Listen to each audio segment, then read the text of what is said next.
baitangare kare kwaro mangare manane gachingare nyara mukatu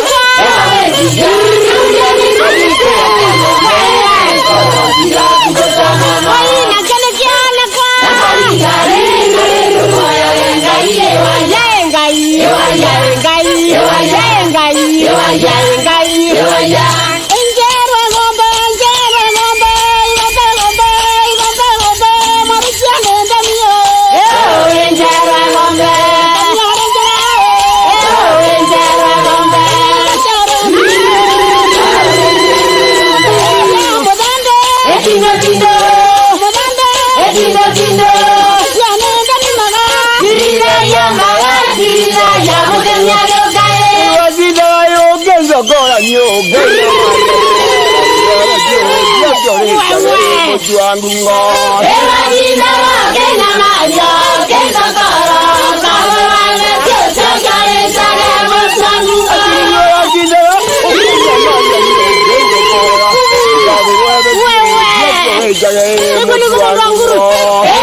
Arakasana.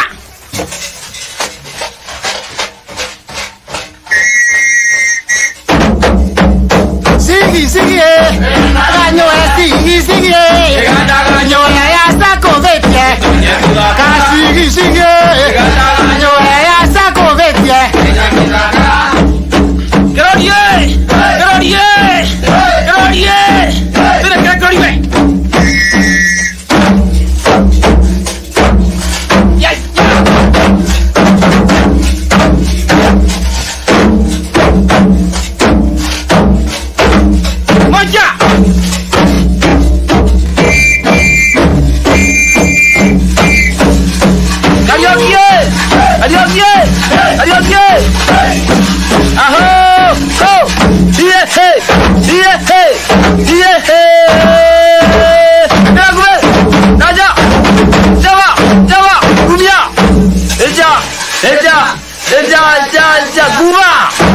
Jambo.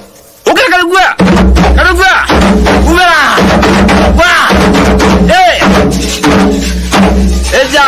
Eja, oyokamo.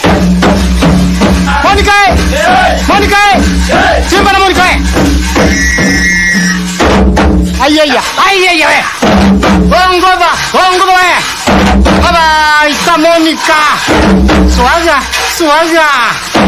Ongoda. Ayaya. Okay. Kagendoi. Simba na kagendoi. Chapa. Diri. Ukawe. Diri. Chambulira. Okay. Udibaya. Oh yeah.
kwa bidii na furaha. Kimaso inamata, tunakuza uchumi.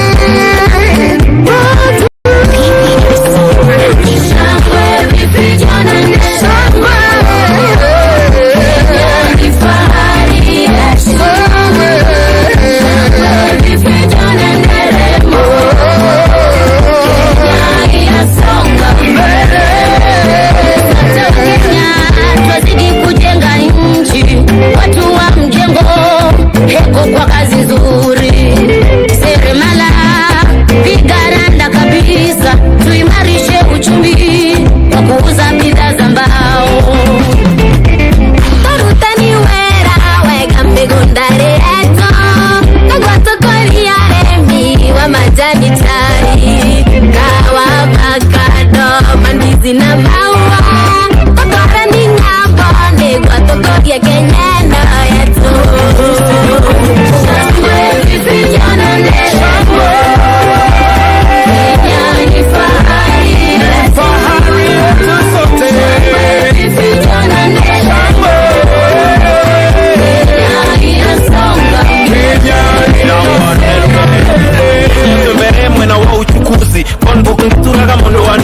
Madere wa matatu head kote ya ujuzi. Leo tumekuja kuwapea pongezi. Kama ni konkodi na ujisaulishi change. Leo tumeka mkuku appreciate.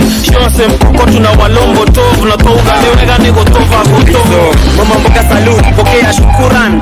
Kani mboka nyupi kadi jumapili man. Sewa smoki chomeleana mdura kinyozi na salon. Walewa wadhi, dowati, heshma. Mayouth man wote tunaopiga mboka. Ugo tane tuendane Kenya tuki na mbere. So mayai, tunasema shukuran.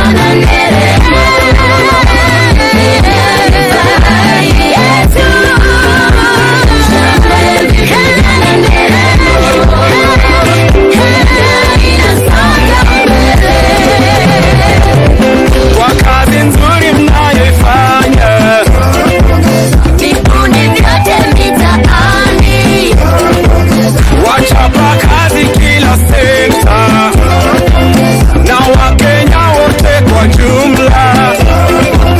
kwa kazi nzuri, Vikundi vyote wachapa kazi.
Kenya, twaipenda sana taifa tukufu.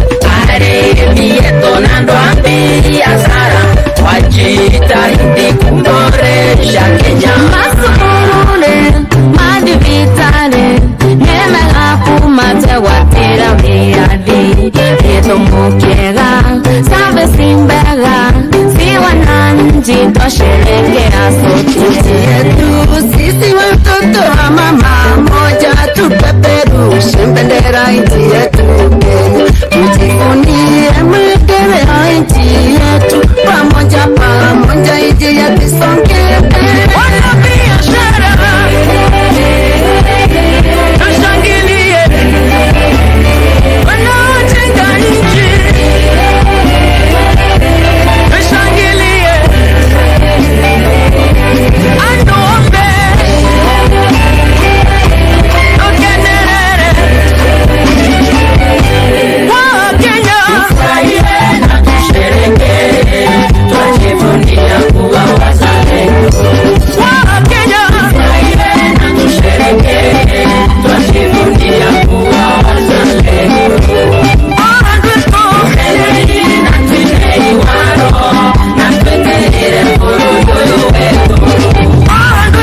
Tuendelee na tuendelee waro, na tuendelee kurudio wetu. Tuwapigie makofi, shangwe na vigelegele. Asanteni sana. Asante. Tuwapigie makofi tena wakienda kuondoka. Asante, asante, asante. Na sasa Mheshimiwa Rais, kwa sasa kwa heshima na taadhima kuu, ni mwalike gavana wa kaunti ya Embu, Mheshimiwa Cecily Mbarire, akukaribishe rasmi. Tumkaribishe gavana Cecily Mbarire kwa makofi ili aje amkaribishe rais rasmi. Na pale pia tuwaruhusu wananchi waweze kuingia katika uwanja ili waweze kuhudhuria tukiwa pamoja. Asante. Your Excellency, the President of the Republic of Kenya, Dr. William Samoei Ruto, the First Lady of the Republic of Kenya, Your Excellency Mama Rachel Ruto, the visiting Head of State, His Excellency the President of the Republic of Comoros and your spouse, former President of Niger and his spouse, Your Excellency the Deputy President of the Republic of Kenya, Honorable Rigathi Gachagua, Your Excellency Pastor Dorcas Gachagua, Your Excellency Prime Cabinet Secretary Honorable Musalia Mudavadi, Mrs. Tessie Musalia Mudavadi, Attorney General of the Republic of Kenya Honorable Justin Bidan Muturi, the Chief Justice of the Republic of Kenya Lady Justice Martha Koome, Speaker of the National Assembly Honorable Moses Wetangula, Speaker of the Senate Honorable Amason Kingi, Chief of Defense Forces General Francis Ogola, Service Commander here present, the Inspector General of Police, members of the Diplomatic Corps here present, Cabinet Secretaries here present, Chair of the Council of Governors, Her Excellency Madam Anne Waigoro, colleague governors, Honorable His Excellency Muthomi Njoke and Her Excellency Kawera Mwangaza, Deputy Governor of Embu County, Honorable Kenywa Mugo, and all other Deputy Governors here present, Principal Secretaries, Honorable Members of Parliament led by the Members of Parliament from right here, Embu County, Chairman and Chief Executive Officers of State Corporations, Honorable Members of the County Assembly of Embu led by the Speaker, Honorable Viriko, and the Majority Leader, dignitaries, all visitors, clergy, the great people of Embu, fellow Kenyans, and Embu Moyaro, Gedia Isiarera Bwana Sifiwe. God is good, and all the time. Asante sana, Your Excellency. We are very happy as the people of Embu. In fact, to be honest with you, this is the happiest day to the people of Embu County for this great honor that we have received as the people of Embu County. Your Excellency, I'm a very, very, very happy leader today because since I was born, I have never seen such a great event happen right here in my motherland, Embu County. I'm very happy, Your Excellency, for the honor of picking Embu County to host the 2023 Madaraka Day, and we feel greatly honored. Today's national celebrations, Your Excellency, are a culmination of highly successful pre-Madaraka Expo themed cooperatives and MSMEs, trade and revenue, which you personally opened. This expo attracted over 300 exhibitors, mainly from MSMEs and the cooperative movement, and the true expression of the hustler spirit that has become the running thread for the government of Kenya Kwanza. Your Excellency, the expo was thoughtfully organized around key themes, mainly housing, ICT and revenue, devolution and agriculture, MSMEs, cooperatives and trade. I am delighted to note that you have led from the front in driving these crucial areas. By one, Your Excellency, on housing, you laid the foundation stone of the first phase of Manyata housing scheme, comprising of 100 of the planned 400 units right here in Embu County. We appreciate you, sir, for giving us that opportunity and for planning to do 5,000 houses right here in Embu County. Your Excellency, on ICT and revenue, after you led by filing your annual income tax returns, you launched the SME Tax Service Desk, and critically for Embu County, you provided free Wi-Fi at the Embu Market and our bus park. This singular service will close the market information asymmetry gap, which is exploited by brokers and cartels at the expense of the farmer. We appreciate that, sir. Further, Your Excellency, through the Cabinet Secretary for ICT and Digital Economy, yesterday we launched 2 digital laboratories in Ronyenje's Technical Institute and Vocational College and Jeremiah Nyaga Technical Institute under the Jitume program. Under that program, Your Excellency, many young people from the county are going to get the exposure of online jobs that we so badly need as a county.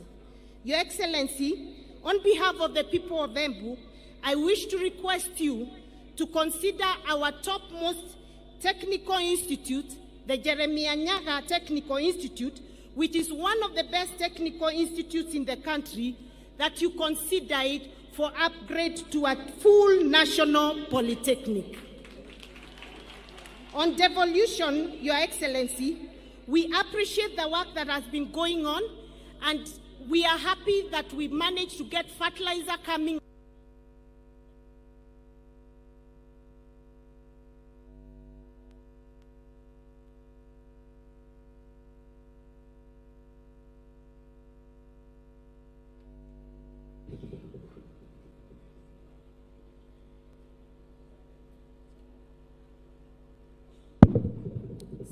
Sorry about that. We appreciate the work that is happening between the national government and the county government. We got fertilizer beginning of this rainy season, and we are glad that we've been able to plant our crops, Your Excellency, and we will be having a bounty harvest because the rains have been very kind to us, Your Excellency. We look forward to working closely with your government in ensuring that agriculture empowers the farmers in this county, and that we improve on the prices of our major crops, namely coffee, tea, dairy, macadamia, honey, and many other value chains within Embu County, and we look forward to working with you, Your Excellency. Your Excellency, today as we gather in the spirit of unity, I stand before you to express profound gratitude on behalf of the people of Embu County for your esteemed government that has been extremely valuable in supporting a lot of development projects in this county. Sir, through the Ministry of Medical Services, we've been able to do renovation of our maternity, post and antenatal wards, pediatric unit, and our newborn unit at the Embu Level 5 Hospital, an initiative that you inaugurated only last week. We appreciate the work that you've done for us, sir. On the area of infrastructure, Your Excellency, we've been able to get the magnificent stadium that we are in today that has been built in a record 15 weeks, Your Excellency. We are excited and happy about this opportunity, and we look forward to the new Jokere International Stadium that I know is in the pipeline, Your Excellency. Further, Your Excellency, we are grateful for the new Embu Modern Market, which you also launched last Friday, that is scheduled to host over 3,000 stalls, cold rooms, and daycare for the mothers who have young children and need to earn a living. While appreciating this modern market, sir, whose construction has just begun, we wish to request for consideration in construction of Ishiara Market, Chicago Market, Ronyenjes Market, Makutano Market right here in Embu County. We also appreciate, Your Excellency, the remarkable upgrade of the Regional Commissioner's residence right here in Embu County that you have seen is now in very good state, and our request today, sir, is you consider elevating our Regional Commissioner's residence into a full Embu State Lodge, Your Excellency. Sir, if you agree to this, we the people of Embu promise to take good care of you when you're here. We will give you our uji made out of sorghum and millet, mwere na mugembe, from Bere. We promise you some lovely guaches and doma from Ronyenjes and Manyata constituencies, and a full flask of Embu world-class leading tea coming from Kadangarire, Rokorire, and Mongania tea factories. And on top of that, you have the choice to take the best coffee in the world that comes right here, Embu County. At lunch, Your Excellency, we promise that you can have some lovely goat ribs coming from a Shiara market near the Attorney General's home. Once you taste those ribs, you will love to keep staying right here in Embu County. Sir, we look forward to working closely with you in ensuring that we improve on our industrialization and cottage industries.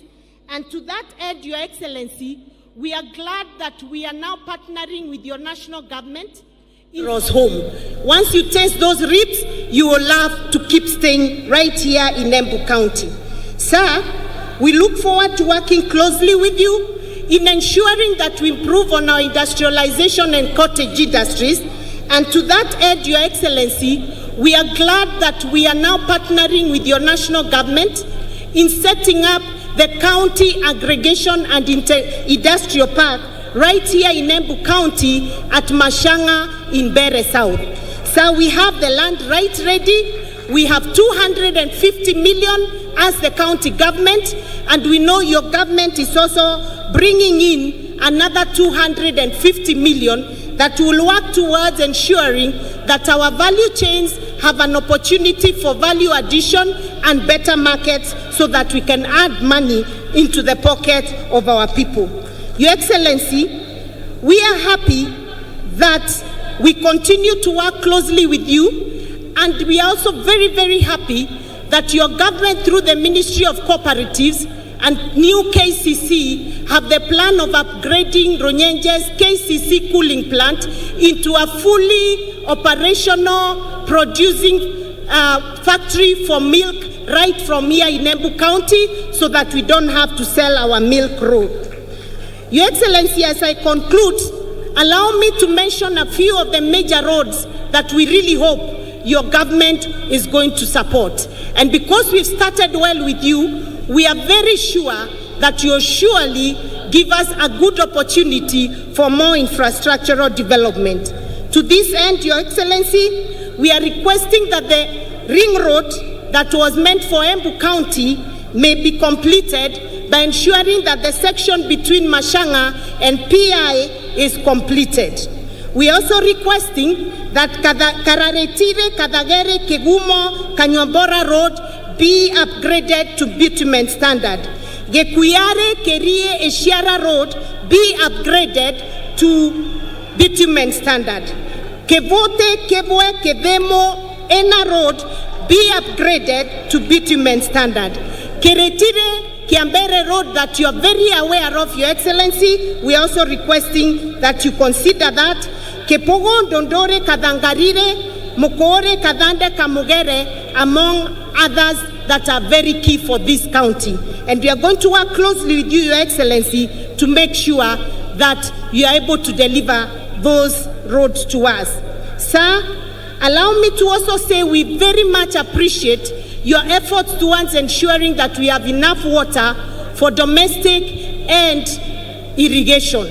And to that end, Your Excellency, we are happy that your government has taken up our 3 mega dams, namely Doshi, Dambana, and Kamomo dams. I'm happy to report to you, Your Excellency, that Doshi has been advertised. Kamomo is at very advanced stage, and you are aware of it, sir. And we are looking forward to having Dambana in the next round of dams that will be advertised, sir. Your Excellency, I want to thank you most sincerely because for the first time, as the people of Embu County, we've seen you really recognize the leadership of Embu County. I want to appreciate that you have given me a chance to chair and become the chairman or the chairperson of the ruling party, UDA, and we feel very much honored as the people of Embu County and as the women of this country. Thank you, sir. Sir, thank you for giving us Attorney General of the Republic of Kenya who comes right here in Embu County. We appreciate the Embu County's contributions to the many judges that are here in this country. We appreciate the ambassadors from Embu County. We appreciate the Principal Secretary and Cabinet Administrative Secretary who you have picked right here in Embu, and the many chairmen and directors from the various state corporations who come from here in Embu County. Sir, to be honest with you, the people of Embu have never felt a government like they have felt yours, and we forever remain grateful. May I add, Your Excellency, by saying that we, the people of Embu, will continue to support you. We are fully behind your government and the plan that you have for this country, the bottom-up economic transformation. We believe in you. We believe in the plan that you have for us, and we have seen it start to work right here in Embu County. Watu wa Embu mumeshukuru. Mumeshukuru. Tafadhali pigieni Mheshimiwa Rais makofi ya kumkaribisha hapa Embu County. Thank you, sir. May God bless you and God bless the great Republic of Kenya. Asanteni sana. Thank you. Hebu tumpongeze tena Governor Cecily Mbarire. Thank you very much. Your Excellency, with your permission at this point, allow me to now call upon the Deputy President, His Excellency Honorable Rigathi Gachagua, to make his remarks.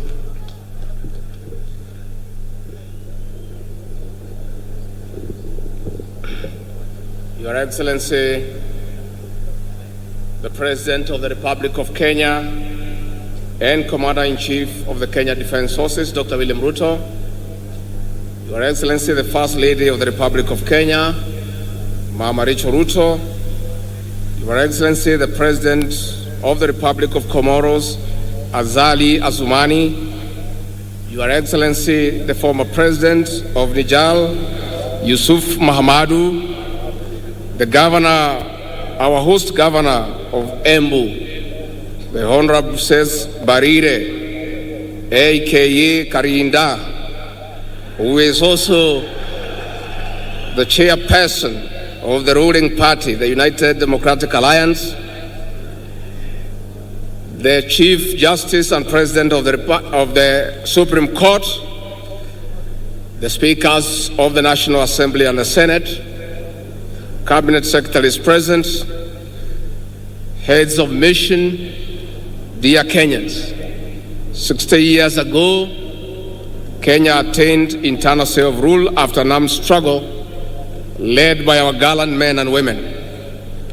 Our great nation has been on a prosperity trajectory despite challenges. Our future is promising, and for this, Your Excellency, we honor our freedom heroes and heroines. On this day, we honor Kenyans whose hard work continues to drive our nation towards a life of dignity. Our resolve to attain this dignity is unwavered. We celebrate this day, Your Excellency, under the theme, Empowering Sustainable National Development through Cooperatives and Micro and Small Businesses. It also happens when public reforms, especially in the coffee, tea, and dairy subsectors, are on top gear. The structural reforms aim at restoring the dignity of our farmers in line with the bottom-up economic transformation agenda. It is in this regard, Your Excellency, that we have convened a special summit of all coffee stakeholders in the neighboring county of Meru next week to come up with practical interventions to put money into the pockets of our farmers. There shortly, there will be another conference for tea, followed by macadamia, avocado, miraa, and muguka.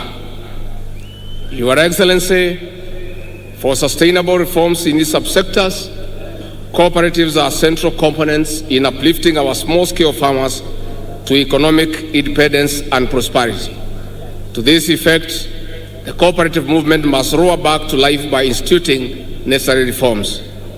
Your Excellency, if you allow me, before I invite you to address the nation, let me make an observation on the significance of hosting Madaraka Day celebrations this year in Embu County.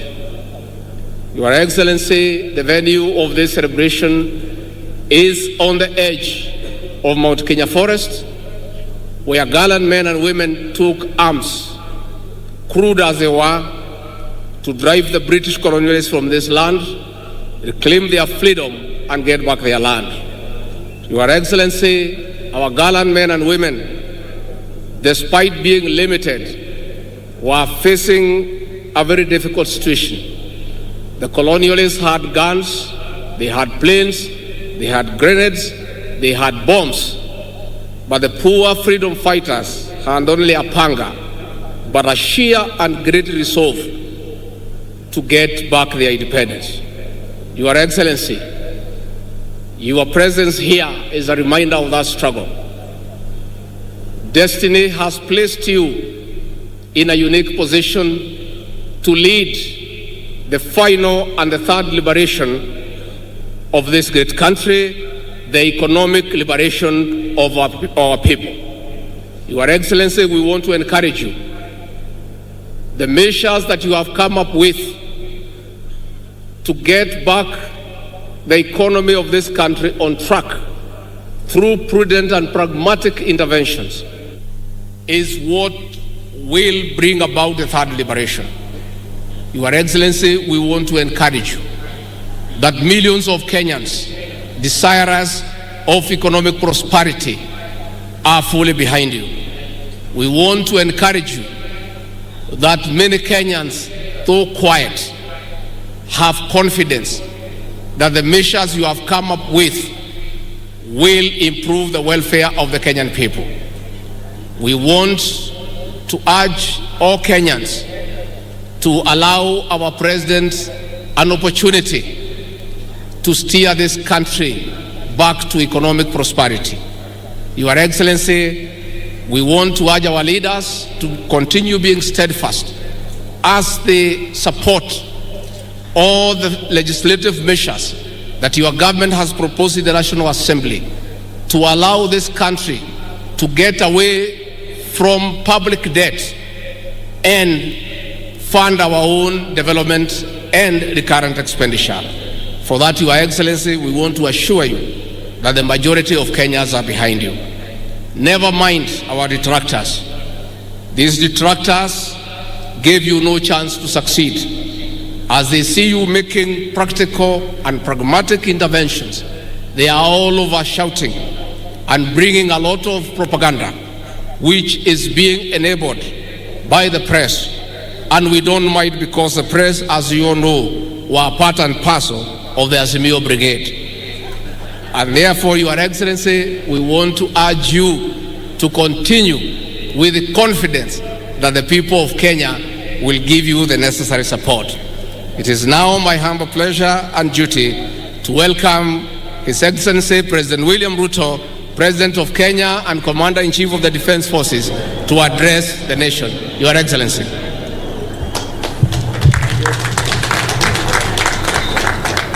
Asanteni sana, tafadhali tuketi chini. Rais wa nchi yetu jirani. Jambo. Embu Muriaro. Bwana Yesu asifiwe. Hebu mnisalimie hewani hivi nione watu wa Embu. Hamjambo? Kwanza, kabla sijasema mambo machache nilio nayo, na waomba tafadhali wale wako milangoni huko, tafadhali mfungue hizo milango, watu ni wengi kule nje, waweze kuingia katika uwanja huu ili tuweze kupata sherehe hii pamoja na wao wengi ambao wako nje kwa sababu ya kiasi ya viti ambazo ziko hapa. Let me ask the people at the gate, please open for all the other people who are outside so that they can come and participate in this great moment of celebration in Embu County. Ya pili, kabla sijasema ama sijasoma taarifa yangu, vile vile tuko na marafiki, and we want to be truly grateful for our friends. The former president of Niger, the current champion of the Africa Continental Free Trade Area, my good friend Isofu Mahamadou, to make some brief remarks. Your Excellency, please, you can make a few remarks, just briefly, just to greet the people of Embu and the people of Kenya.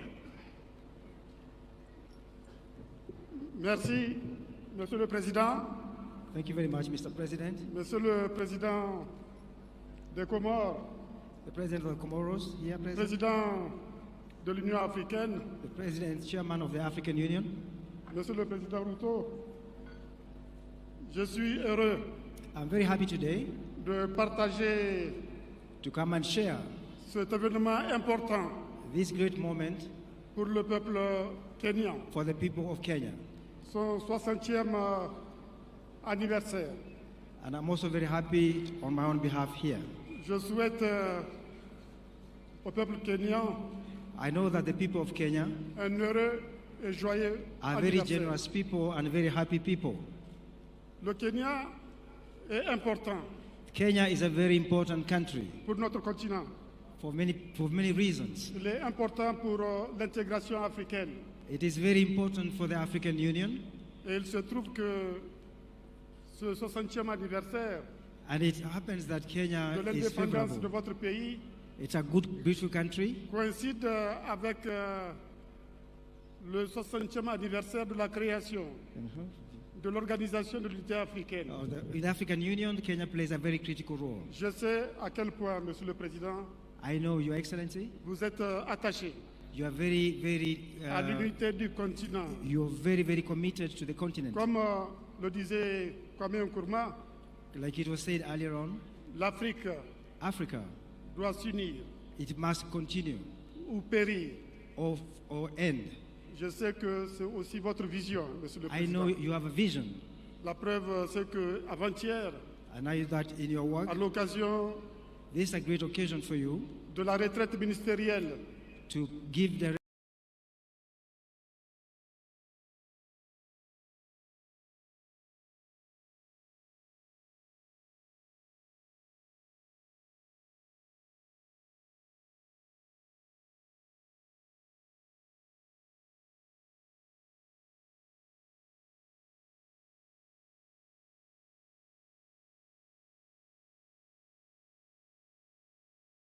sur la zone de ministers. libre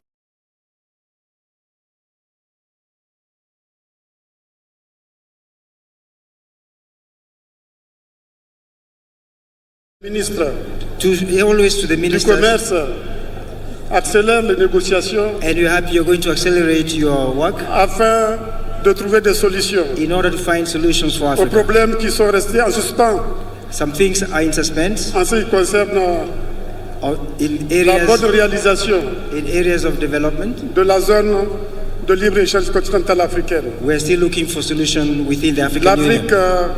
compte sur vous. Africa counts on you. L'Afrique compte sur le Kenya. Africa counts on Kenya. L'Afrique, c'est la nouvelle frontière Africa du is développement very near. économique. We must continue our collective destiny. Monsieur le Président, Your Excellency, encore une nouvelle fois, merci. I want to thank you. Merci de votre accueil. Thank you very much for your Merci warm de votre welcome. hospitalité. Thank you for the ceremony. Je vous souhaite un heureux et joyeux I wish anniversaire you a very à enjoyable, vous et au peuple kenyan dans son ensemble. and I wish Je vous remercie, Monsieur le Président. people of Kenya a lot of peace. Thank you very much. Tafadhali tumpigie makofi huyo rais wa zamani wa kule Niger, jameni. Nilimuuliza, or maybe I should say, I did request the president of Comoros, my brother Azali, who is also the chair of the Africa Union, to come and be our guest of honor in this great 60th celebration of our Madaraka. And I want to tell him we are truly grateful as the people of Kenya for honoring my invitation on behalf of the people of Comoros and on behalf of the people of our continent. As the chair of the Africa Union, it is now my pleasure to request you, Mr. President, to make your statement. Tumpigie makofi jameni, rais wa Comoros.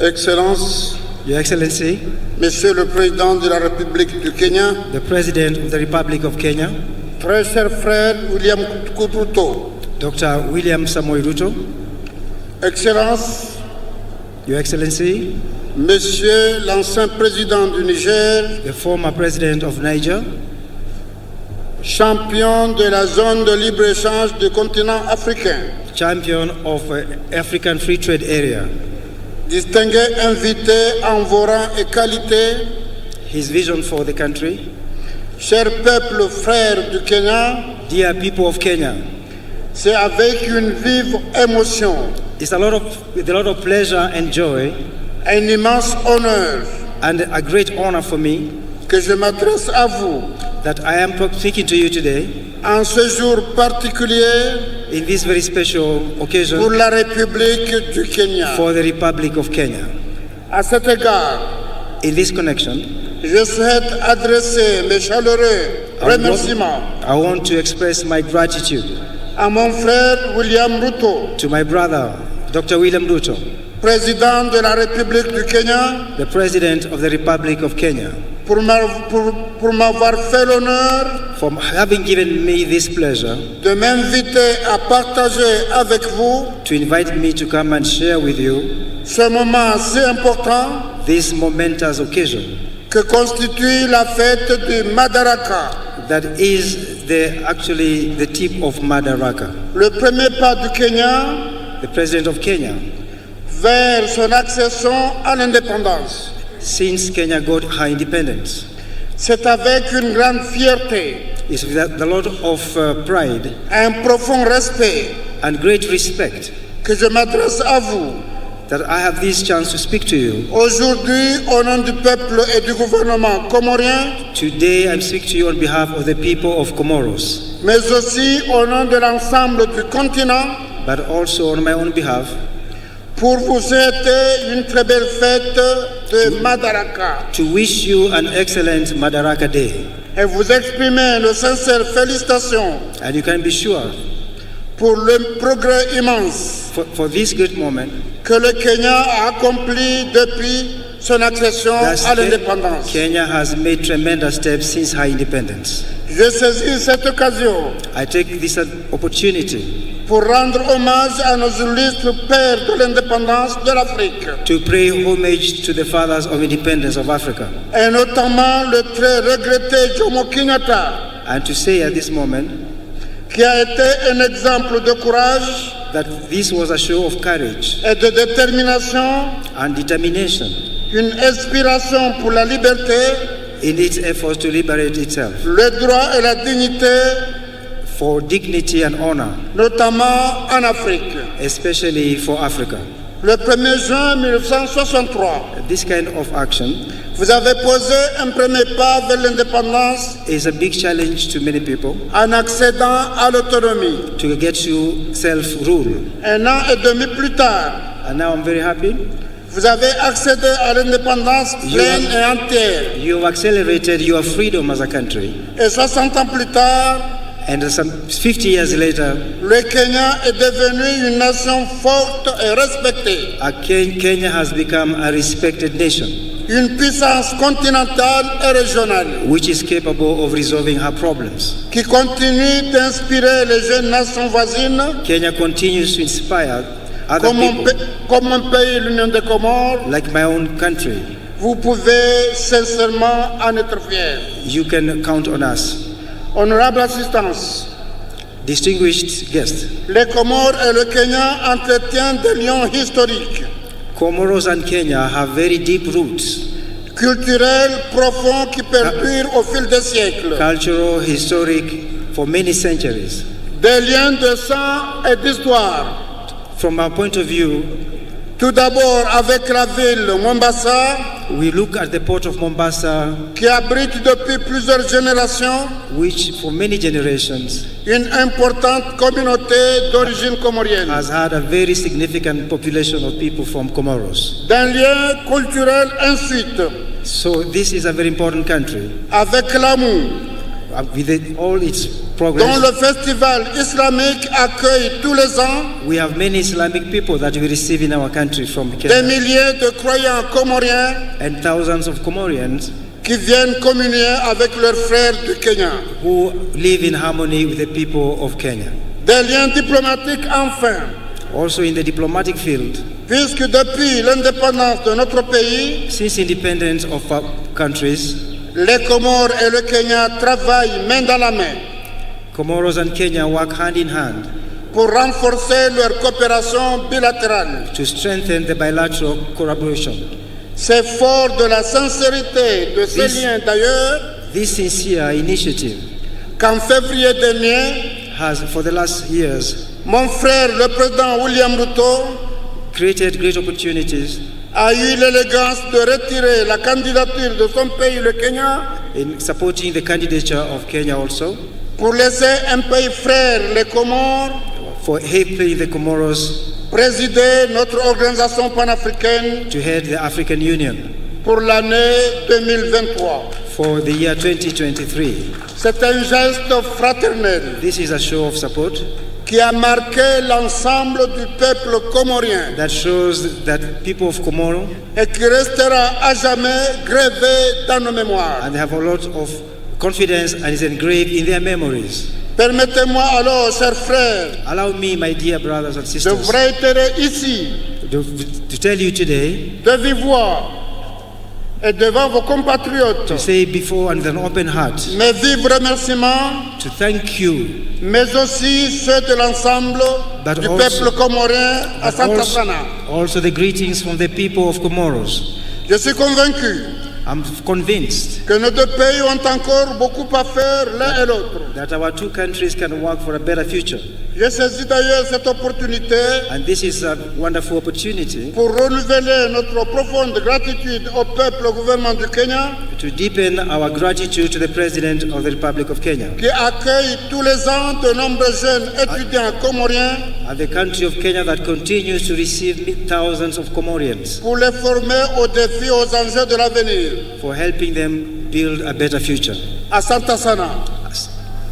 Thank you very Excellences, much. mesdames et messieurs, Your Excellency, ladies and il gentlemen, est essentiel que nous continuions à promouvoir les échanges The- commerciaux we have a common duty to promote our relations et les investissements entre nos deux pays and the work between our two countries. afin de stimuler nos économies respectives We need to work to improve the lives of our people, et créer de nouvelles opportunités pour nos populations, Increase- notamment notre jeunesse. and increase opportunities for our people.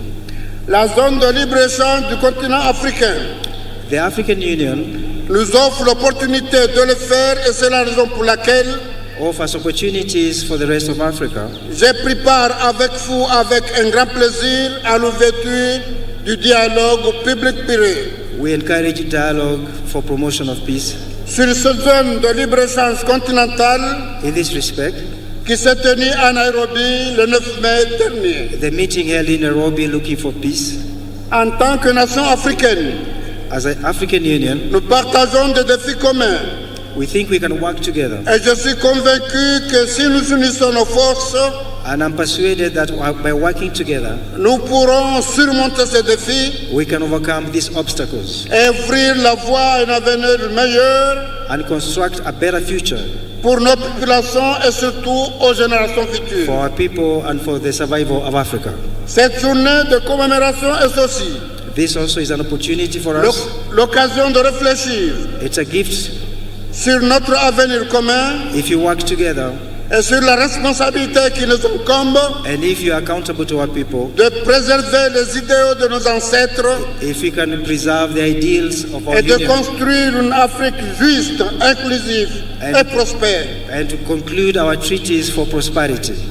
Chers frères et sœurs du Kenya, My dear people of Kenya, en cette journée spéciale, in this opportunity, je souhaite réaffirmer l'engagement des Comores I would like to, on behalf of the people of Comoros, à ne ménager aucun effort they have spared no effort pour renforcer davantage nos liens d'amitié et de coopération avec le Kenya. to strengthen our relations with the people of Kenya, Que notre partenariat continue de prospérer that we shall continue to collaborate et de porter des fruits mutuellement bénéfiques and to try to create useful treaties pour nos deux pays et nos deux peuples. for our two countries and our two nations. Permettez-moi de conclure en formulant mes meilleurs vœux Allow me to conclude my remarks de bonheur et de bien-être pour vous, chers frères et sœurs kenyans, to wish you happiness et ceux de paix, de progrès, de prospérité pour votre cher pays. and to wish you prosperity and progress in this country.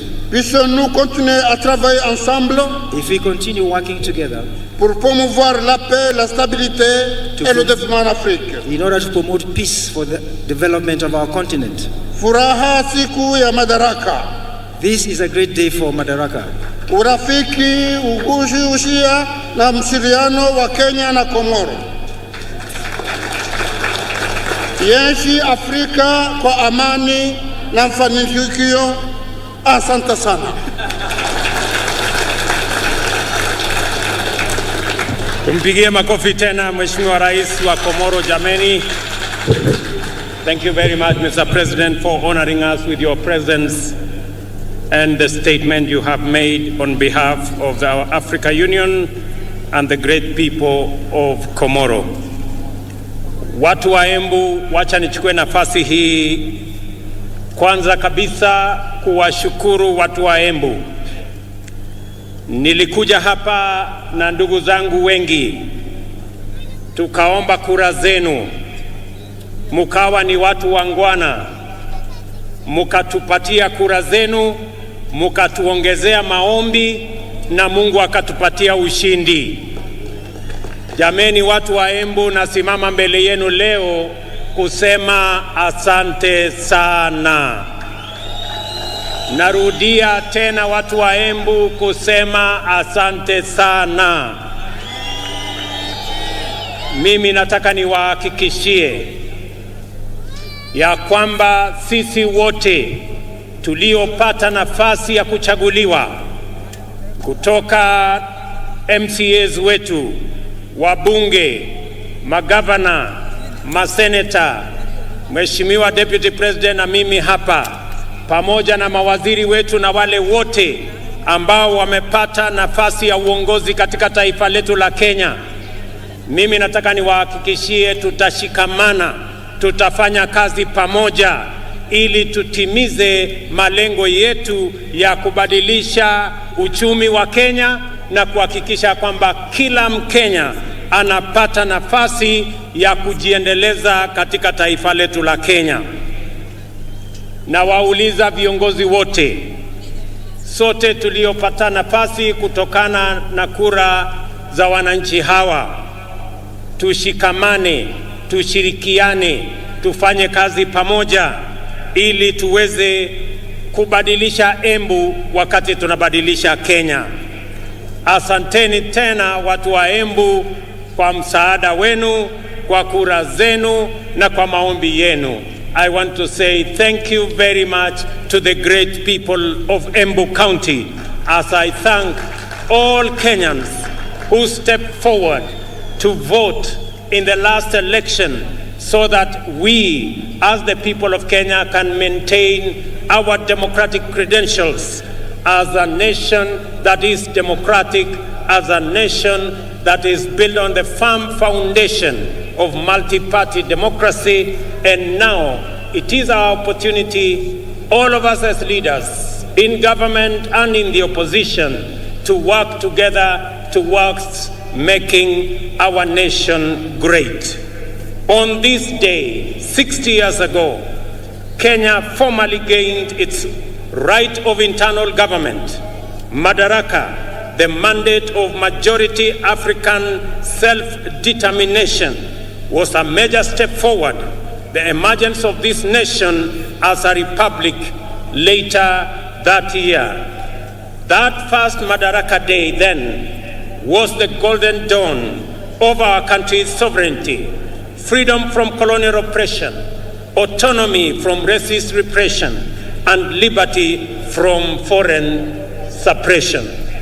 In fighting for our sovereignty, our noble freedom fighters had primarily waged a political struggle to liberate a people divided, humiliated, and impoverished under a predatory system whose institutions were vicious and extractive. So, although the freedom struggle was political and the first Madaraka Day represented political autonomy, every Kenyan African understood it to mean and to be the beginning of the hard and noble work of securing and enhancing social and economic freedom as well. For 6 decades now, the people of Kenya have worked hard with admirable diligence and unwavering determination to perfect the political freedom of their nation through sustained socio-economic progress. In this manner, Kenyans have reiterated their commitment to true freedom by complementing political freedom with freedom from want, freedom from suffering, freedom from ignorance, and freedom from indignity. Our forefathers' historic struggle to vindicate our God-given rights of self-determination entailed tremendous sacrifice and immense determination against a colossal adversary. Ultimately, they triumphed. Similarly, our war against underdevelopment, poverty, unemployment, indignity, and vulnerability has been daunting. Yet, we have made steady progress year after year over 60 years of freedom. At the heart of our struggle for freedom, both before and after independence, is the distinctively Kenyan spirit of determination that is nevertheless flexible, consistency which is innovative, pragmatism that is also hopeful, and faith strong enough to take chances. The sacrifices required were inspired by a spirit that is truly unique, which transcends ordinary decision-making. We recognize that spirit even now. It lives in the heart of every Kenyan who wakes up early to give their best, try their luck, knock on doors, and chase their dreams. We see it every day when we see traders, artisans, farmers, and other workers braving the scorching sun and enduring cold rain in pursuit of livelihood. We also witness in teachers, nurses, police officers, extension officers, and technicians who go far from their comfort zone, often beyond the call of duty, to attend to Kenyans in their communities throughout all villages, all corners of our great republic. This noble ethic of willingness to struggle by working hard and embracing risk, and of determination to achieve positive change in great leaps as well as in little installments, has brought us far and will take us beyond the horizon of our destiny. Today, I join all Kenyans to celebrate our magnificent collective achievements and the spirit of brave endeavor which inspired them 60 years ago and sustain us today. This celebration speaks to the sustained effort we have invested in perfecting our national mandate of self-government. I will highlight the wonderful ways in which we have stewarded political freedom into democratic maturity, enhanced economic freedom by empowering enterprise, and expanded social freedom by securing dignity. We must never forget that until fairly recently, our country's politics was divisive, violence, do-or-die affair by which neighbors, colleagues, and even relatives were incited into hatred in the name of political competition. In this dark era, the tribe was the fundamental term of all political engagement and the master variable of democratic contest. Many highly respected experts and eminent persons confidently affirmed that Kenyan politics is inherently tribal, and many leaders designed their political parties, policies, and campaigns on the basis of raw political appeals. Leaders also made sure that political discourse revolved around personalities and the private interests of a few privileged individuals and not the aspirations of the majority. Some used political parties as political vehicles to access the high table where important decisions were made and exploited their ethnic constituencies to negotiate a bigger share of public resources as well as positions of power and privilege in the service of private ends. For decades, Kenyans understood that this perverse political culture not only defiled our democracy, but also obstructed the spirit of daring and achievement, arresting our collective progress. The people of Kenya, therefore, yearned for freedom from the tyranny of political personality cults, toxic tribal discourse, and the violence they engendered. They desired a more unifying, cosmopolitan framework of engagement which promoted the expression of their shared aspirations, encouraged inclusive negotiations, and a collective means of pursuing them. In the last general election, the people of Kenya finally broke free. The campaign was conducted purely on the basis of important national issues, foremost of which were economic issues. Not only did Kenyans reject the old divisive politics of tribe and tribal chiefs, but they also demanded uninterrogated, well-considered party manifestos with detailed plans for economic transformation. As a result, although the election was closely contested, it was the most peaceful in the multi-party era in Kenya. And I want to congratulate all Kenyans for being participants in this great feat. Our public discourse and political discussion and the agenda of social debate has changed for good. Substantive policy issues continue to define the national conversation well beyond the election. At the moment, there is a robust debate on the finance bill taking place everywhere in this country, in churches, social places, formal and informal workplaces, all media platforms, and busy markets, as well as in urban and rural gatherings. We are truly a trailblazing nation.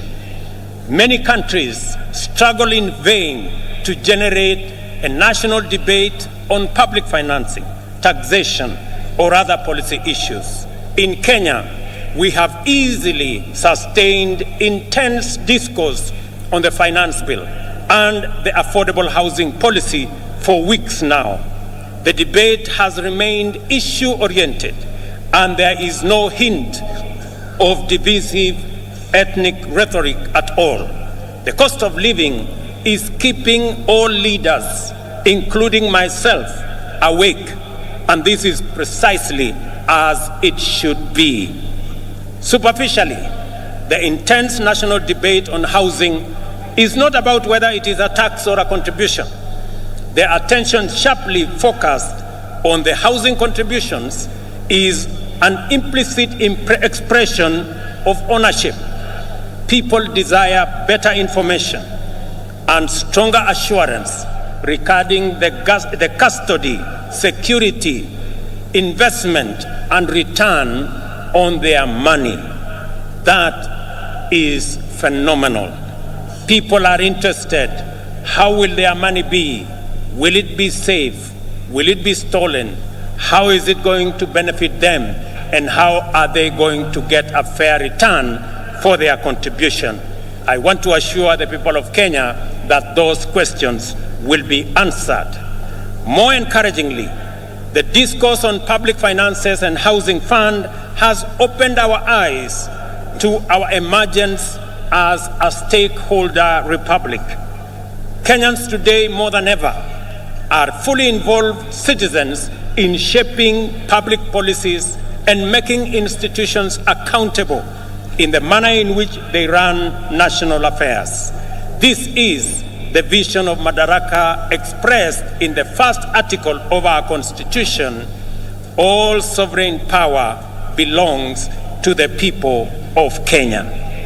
We have crossed a fundamental a decisive threshold in the history of our political freedom and democratic maturity. Today, Kenyans of this generation honor patriots who went before us in this celebration of a noble and historic achievement.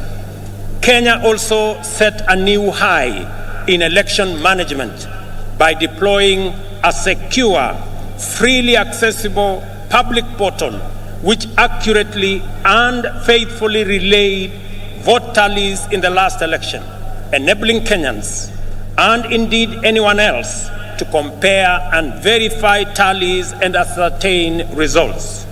This enabled the IEBC to credibly declare and certify the winners of elections and to establish before court, in response to petition by the certified candidates, that the elections met the constitutional threshold as simple, accurate, verifiable, secure, accountable, and transparent. In fact, the openness and credibility of the 2022 election are affirmed by the fewer petitions filed, 124 petitions compared to 303 petitions in 2017. The economy was the most important issue on which the last election was canvassed. The people of Kenya, in their multitudes, made their voices heard, their ideas clear, and their desires known. From Busia to Banisa, Lokichogio to Lamu, Magadi to Moyale, Mandera to Migori, and everywhere in between, the people said they wanted to transform our economic system, democratize opportunity, enhance inclusion, and reduce exploitation.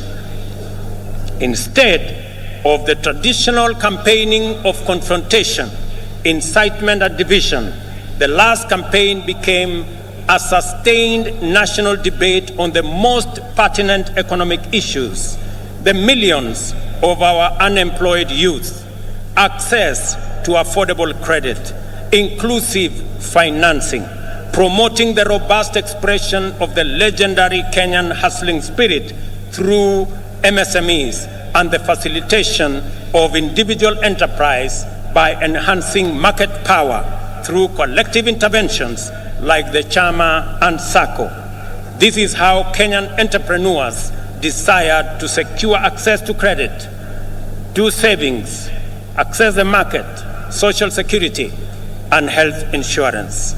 By paying attention to their aspirations, we established that Kenyan entrepreneurs desire to pursue success through enterprise, which makes positive measures to ensure that no one is left behind or no one is exploited. It is an enterprise culture which encourages the pursuit of individual aspirations through collective systems, which empower every person to succeed within the context of a thriving community. In the course of consultations with Kenyans at the grassroots throughout the country, we identified a number of barriers to effective realization of their economic well-being. The first was the bureaucracy in regulation and compliance, including tax administration. Second, the extreme informality of most enterprises, which effectively relegated them to the margins of empowerment, facilitation, or even recognition as lawful undertakings. Third was the misconception around expanding the national tax base. Is it about people paying more or more people paying? The answer lies in empowering more Kenyans to enter the taxable income category through intentional effort to create millions of new jobs and millions of new taxpayers in due course. Fourth, a huge number of Kenyans, about 10 million, had either been blacklisted by the credit reference bureaus of an inability to pay loans advanced by financial technology platforms, or were struggling to pay. Other lenders required hefty securities and valuable assets as collateral, yet these struggling entrepreneurs required financing to acquire such assets. It was clear, therefore, that the prevailing financing and credit facilities were not supportive to the profitable existence of micro, small, and medium enterprises. Self-employment accounts for 51% of all jobs in our economy. 83% or 15.3 million jobs are in the informal sector, and only 3.6 million jobs are in the formal sector, representing a paltry 17%. Considering this employment landscape, it was imperative that we attend to the interests of these undeserved and underserved majority of workers urgently, resolutely, and effectively. This engagement with business community inspired the creation of the Financial Inclusion Fund, or the Hustler Fund, to eliminate the financial cost, delay, and bureaucracy entailed in complying. The facility employs the latest fintech powered by Kenyan telecommunications corporations. The Hustler Fund also re-engineered the idea of collateral by deploying the borrower's credit score as effective security. Without a doubt, the Hustler Fund has been more than transformational. In fact, it is revolutionary. On its way to becoming effectively the biggest financial institution by the number of borrowers and active loans, the Hustler Fund also turned around the country's fintech, transforming it from a predatory ecosystem to a more responsive one. As a result, Kenya's digital economy has received a tremendous shot in arm, as demonstrated by reports that Safaricom alone has enrolled at least 2 million new subscribers into their financial ecosystem, courtesy of the Hustler Fund. Today, as we celebrate progress in achieving economic freedom, we also celebrate our digital economy. Powered by our famous fintech community, Kenya's legendary spirit of enterprise has entered the digital space. Kenyans responded to this promise of economic freedom in unequivocal terms. The total number of digital transactions now at the Hustler Fund stands at 42.5 million, through which 20.2 million Kenyans have accessed nearly Kenya shillings 30 billion and repaid close to 20 billion, with 7 million Kenyans being constant and repeat customers. Not a single shilling has been stolen through corruption, and borrowers do not need to know anyone, bribe any official, or go through any complex bureaucratic procedures to access the Hustler Fund. They only need a device, a little airtime, and a few minutes, and they are all able to get money wherever they are. The second product of the Hustler Fund will usher our unique collective-driven competitive market enterprise to the online domain.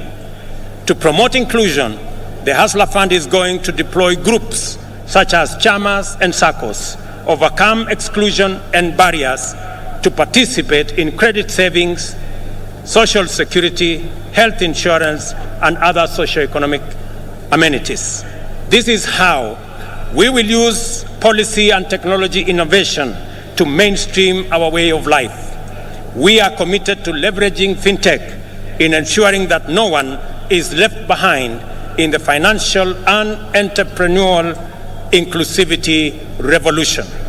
I am delighted to announce that today, during this celebration, I shall be launching the second product of the Hustler Fund, which is aimed at facilitating people access funding through groups.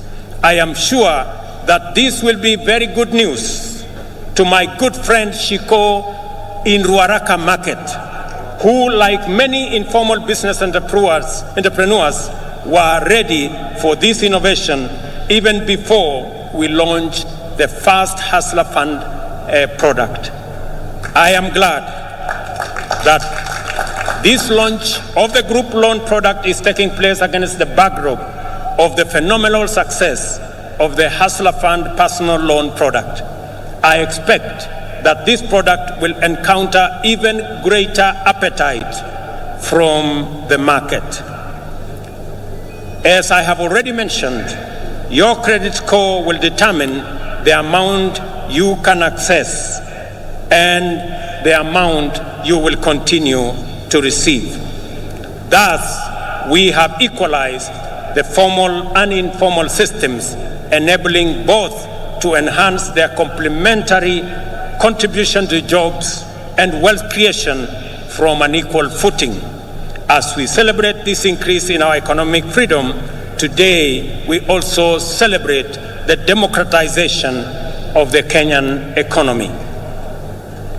This is why more Kenyans are taking part in the robust conversation about our economy. The conversation is inclusive, focusing on the proposals to raise revenues, to discourage imported goods that can be manufactured locally, so as to grow local manufacturing and enhance export competitiveness. In this debate, Kenyans are interested in how government will create the 1 million jobs it has committed to provide through the affordable housing program. I know many people have questions about how and why are we having a conversation about housing in the Republic of Kenya. And progressively we are answering the how, we are answering the why, and we will answer every other question. Because right here in Embu, and as we do in every part of Kenya, we have our own citizens, millions of young people who do not have a job. We have 5 million Kenyans across Kenya, young people out of school, out of college, out of universities who do not have a job. It is our collective responsibility to think about the 5 million young people in Kenya who today walk our streets, walk our villages, in our townships, in our markets, and yet they do not have an opportunity to deploy their energy, their knowledge, their education in making a difference in their lives and making a difference in our nation. And I want to encourage all of us as the people of Kenya, as we look into this opportunity. I know many people are asking, how is it my business? How is it my responsibility? I have had many ask me, Mr. President, how is it my responsibility to think about those who do not have jobs? How is it my responsibility to think about the people who live in slums? 7 million Kenyans who live in slums, in indignity, without toilet, without running water, without roads. How is it my business?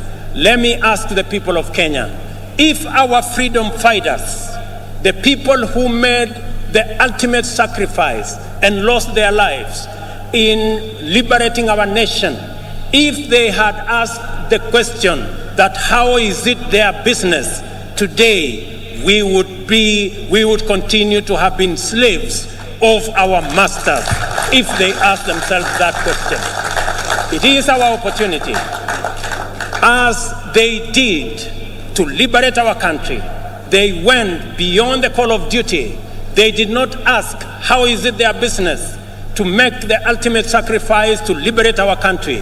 I want to ask every citizen, it is our responsibility collectively to think, to plan, and to ensure that the 5 million young people in our country who today do not have jobs, have jobs. It is our responsibility to ensure the people, 7 million of them, who live in our slums, including Shauri Yako here in Embu. I was here last week and I was informed about Shauri Yako. The people who live in Shauri Yako deserve a decent house, and it is our responsibility as we implement the housing plan, not just to create jobs, at least 1 million jobs every year.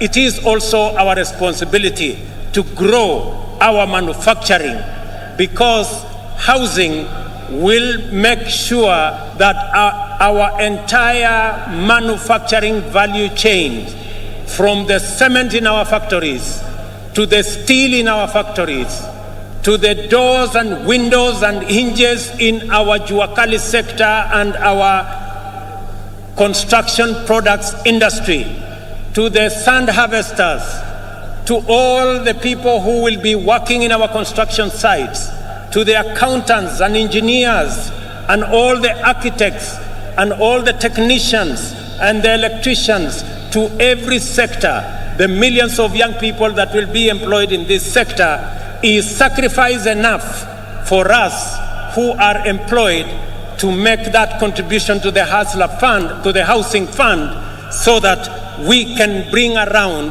the change that is going to take our country forward. Our vision for affordable housing program is premised, firstly, on the objective of creating 1 million direct and indirect employment opportunities throughout every value chain in the housing development ecosystem.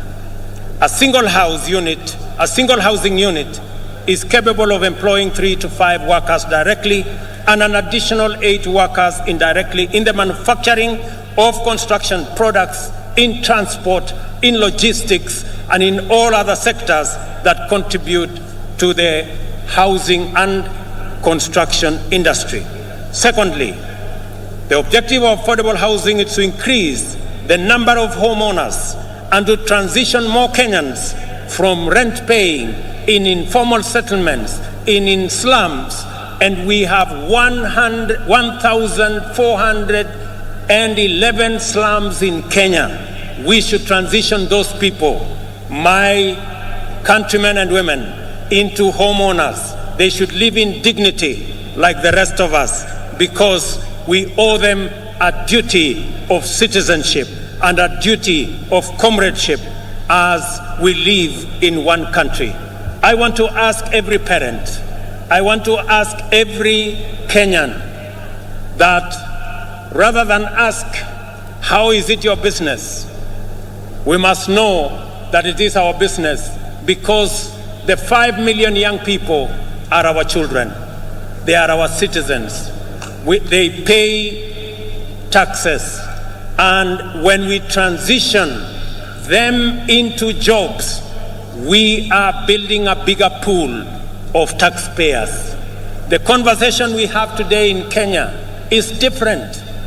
I did promise the country 3 years ago that we are going to change the conversation. That the conversation is not going to be anymore about leaders. It is going to be about citizens. It is going to be about those who do not have jobs. It is going to be about our manufacturing. It is going to be about the millions who live in informal settlements. It is going to be about the people. I told the country that we are going to change the conversation. It is not going to be about changing the constitution and creating positions for leaders.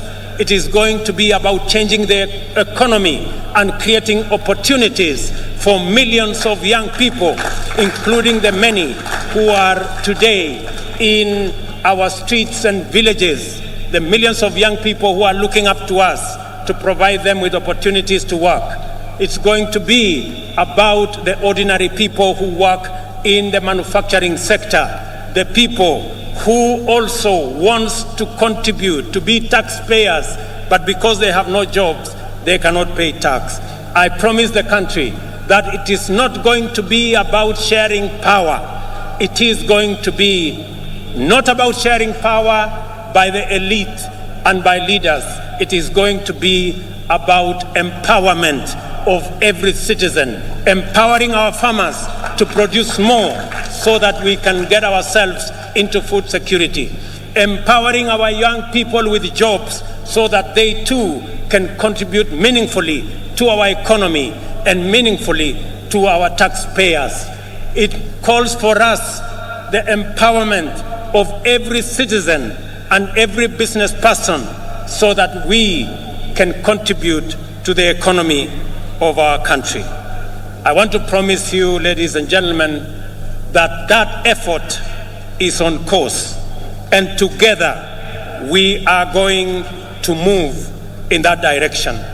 To enhance our national productivity, we are prioritizing the consolidation, processing, and value addition of our agricultural products.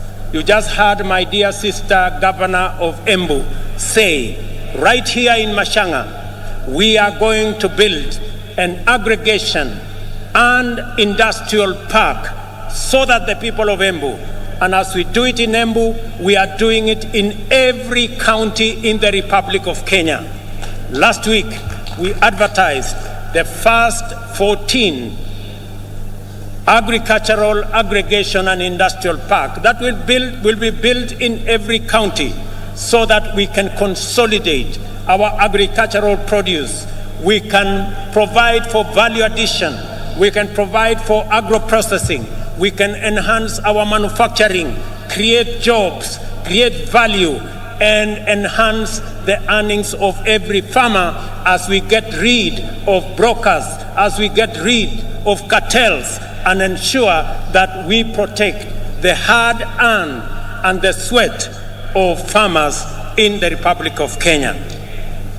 Additionally, the government of Kenya will step up the establishment of 5 additional export processing zones in the coming year in Sagana, in Thika, in Joro, in Eldoret, and in Busia to complement the one in Athi River, the one in Dongokundu, and the one in Naivasha, because we believe that additional processing capacity, focusing on our exports that have come down in the last 10 years from 28% of our GDP to just around 10% of our GDP, that we need new impetus, we need new thinking, we need new infrastructure to be able to drive our exports. And that is why we are expanding our processing capacity in our export processing zones, in our special economic zones, and at the same time, we remain firmly committed to the Continental Free Trade Area and the effective implementation of the Africa Continental Free Trade Area. Just this week, we concluded a working retreat for trade ministers of the Continental Free Trade Area with the private sector.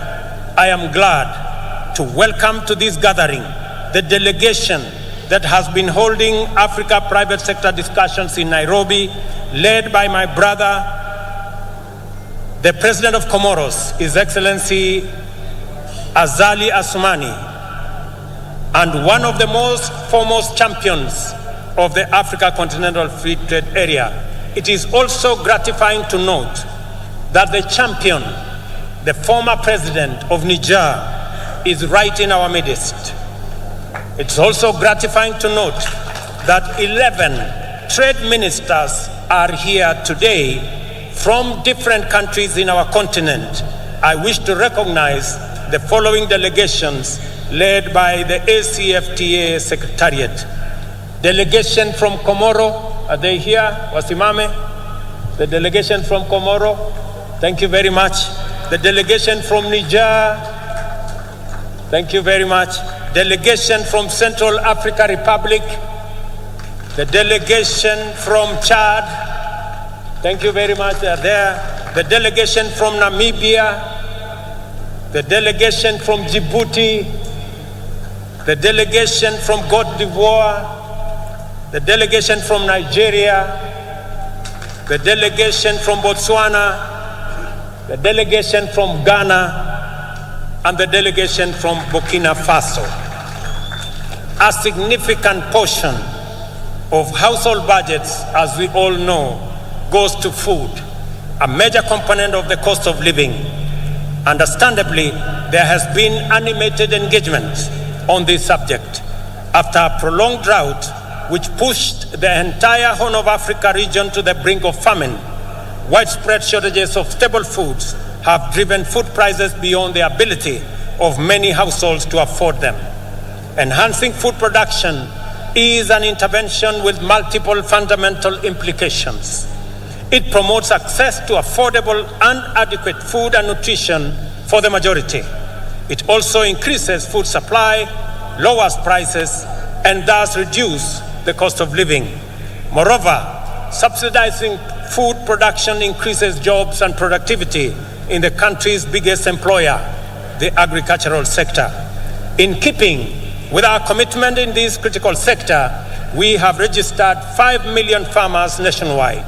These farmers immediately became eligible to receive subsidized fertilizer, and those who stepped forward received their full fertilizer requirement, unlike in past seasons when the allocations were rationed. As a result of these measures, Kenyan farmers have been able to plant an extra 200,000 acres this year, by using an additional 2 million kilos of seed beyond what was planted last year. As international petroleum prices continue to rise beyond reach, the cost of fuel locally raises steeply. Transport, as a component of household budget, is affecting the cost of living. We have to liberate Kenyans from the reliance on transport that depends on petroleum. For this reason, we are rolling out an electric vehicle public transport system which will bring down the cost of transport significantly. Our border industry is about to experience inclusive transformation through the introduction of more efficient, affordable, and clean motor vehicles. With this intervention, owning and operating a border will become affordable, secure, and profitable. I am eager that this information reaches the seconder of my presidential nomination, Mr. Calvin Ochieng, who operates in Kilimani, so that he can escalate his hustle to the next level. I have some good news for my border friends. When I went around the country, they stepped forward and they told me they are victims of an exploitative financing system. I want to tell them, my good friends, I have some good news for you. We are developing, and by September this year, we will have a mechanism where you can get your border that does not need petrol, that will be run on electricity, one that is financed by not a predatory system, but one that respects the interests of those who purchase the borders. A healthy nation is liberated from human suffering and empowered to pursue their livelihoods and dreams without the hindrance and underperformance associated with ill health. A healthy nation is a happy nation. Freedom from disease is therefore a primary plank of our agenda to perfect self-government. We are committed to do affordably, inclusively, and in a manner that enables Kenyans to receive quality medical attention from the comfort of their homes. Towards this end, we are reforming the National Health Insurance Fund to meet the urgent needs of Kenyans at the bottom of the socio-economic structure by actualizing its purpose as a social medical insurance facility. Secondly, we have committed to deliver universal health coverage that enables every Kenyan attain dignified health care at the minimum cost of subscription fee.